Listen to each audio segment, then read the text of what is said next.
The Safla Adar, CEO and founder of Evo Human X. Just want to show you a couple of things with my assistant agent. So what I want to demonstrate today is it could actually use a couple of tools together based on the instructions that you give it. Let me just open it up for you. I need you to draft an email to Sam.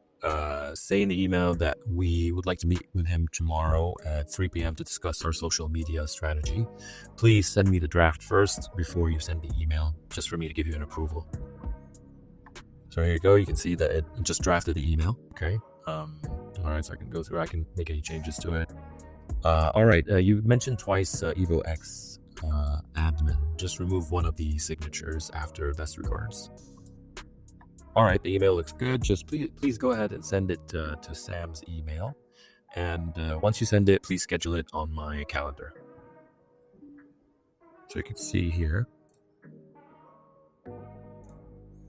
I'll show my Outlook. Waiting for the email.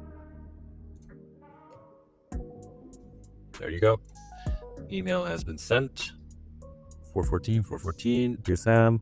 Let's schedule a meeting with you tomorrow at 3 p.m. Schedule to discuss our social media strategy. And then I go into my calendar and you can see that meeting with Sam. So as you can see, this agent has access to different tools and can actually simultaneously use them at the same time. So it fetched the contact details of Safla Adar, which is me. At the same time, drafted an email, sent the email after the approval, and also scheduled it on my calendar. There's so much more capabilities. We've actually created agents for different functions such as social media, sales. There's a lot that agents can do. Let's go ahead in the comments section. Just write where would you like us to demonstrate agentic AI to you. If it's sales, just put sales, marketing, social media, whatever it is. We're here to help you guys integrate AI into your business so that it could actually streamline a lot of things for you so that you can focus on most strategic, most valuable tasks out there for your business. I wish you the best of luck, and we'll speak to you soon.